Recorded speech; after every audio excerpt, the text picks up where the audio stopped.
So over the weekend, former President Barack Obama was campaigning with our current president, Joe Biden, and told Jimmy Kimmel that he and Michelle agree that the Obama political legacy ends with the two of them. Take a look. President Obama, I have a Father's Day question for you. Yes. Who would make a better president, Sasha or Malia? You know what? That is a question I do not need to answer because Michelle drilled into them so early that you would be crazy to go into politics. It will never happen.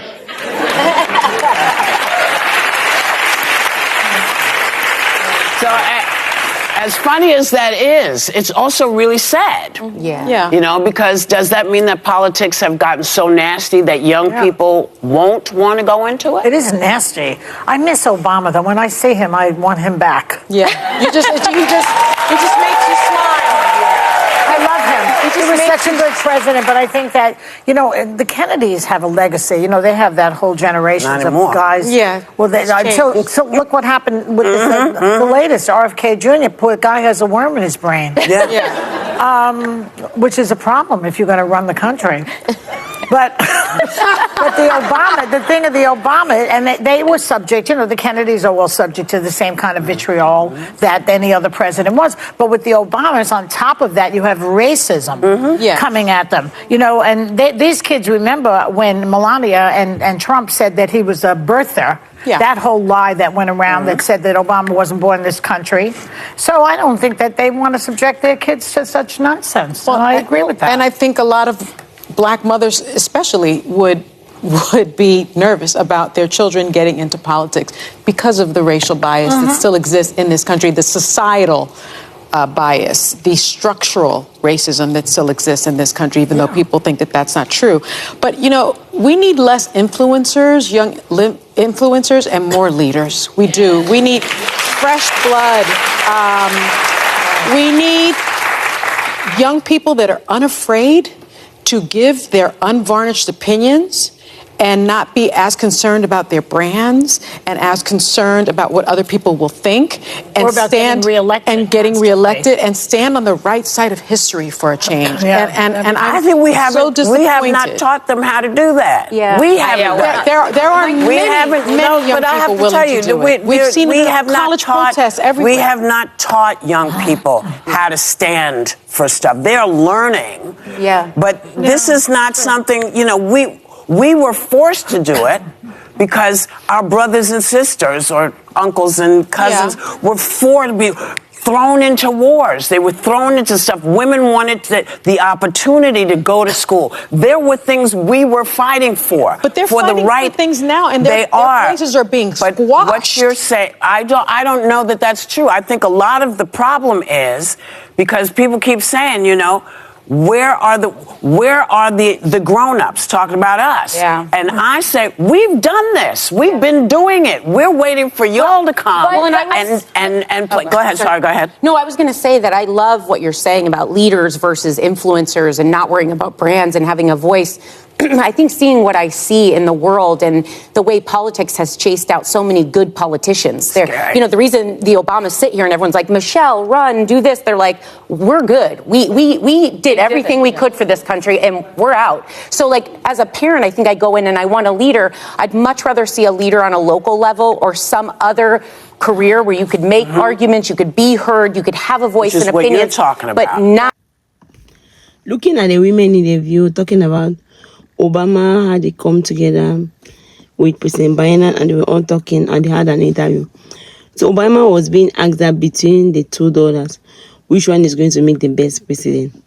And Obama smiled and said, the wife, since the children were little, talk them off politics, that it would be crazy for any of them to come into politics. So basically the children, he's not sure they'll get into politics.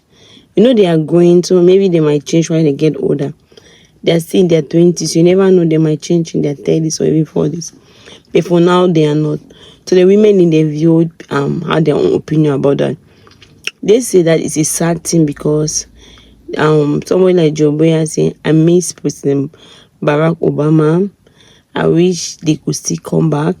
Someone like Michelle, they have been trying to instigate her to come from many other to see applied other position, just the way Clinton's wife did. But Hillary Clinton, she's refusing. She don't want to get into politics. And then they talk about people like Obama, what they face through, the racists they face through. Obama was even saying that he's not part of America and he wasn't born in America. So all that stress, the racist is so much. Somewhere like Sony say the racist is for real, especially in this country. That's something she doesn't even want her children to pass through those stress. She doesn't want to place her children in such a scenario, such a position that they'll be stressed in that way. So she's even against it. That she pray her children don't even get into politics. They should just stay like that. Look for leadership somewhere. So, but the young people now, all of them say that is that how politics have become? That is so bad that people don't want to even get into it. Someone like Alicia said that she remember that when she was that little, 10 years ago, politics used to be her first love. She told her husband recently that if this is how politics was 10 years ago, she could have not even get into politics, because when she thinks of politics, all is anxiety. She said that yes, there used to be a difference between Democrat and Republican, which was a good one. But above all their differences, they had even differences about the borders. But after all that differences, you still see they'll come and have a drink together. They still laugh over. So although they have differences, but it was a common ground. It was not just the way that it is now. So this older generation, she don't even know why the way they are behaving. Politics have just turned into something else. If you don't agree with somebody, it's just enmity and violence and everything. And Whoopi was trying to say that she fought. In their time, they did not sleep. They fought for many things, which the younger generation is seeing now. So the younger generation should come and meet them and let them work together, because they didn't want the younger generation to face what they are facing now. So the younger generation have to come. They cannot come and face, come and try to struggle to what they are struggling now. So that will be more better for them. So they don't want all the struggles they are passing through for their own children to pass through it. So the women in the view, they were just talking about politics. So do you really believe what they are saying, that young people don't want to involve in politics because of the chaotic and all what is happening? Do you believe in that? Or what actually do you believe about politics? And what actually is your opinion? Let me see your opinion in the comment section. Thank you very much for watching. If you have not subscribed, please subscribe and share the video. God bless you.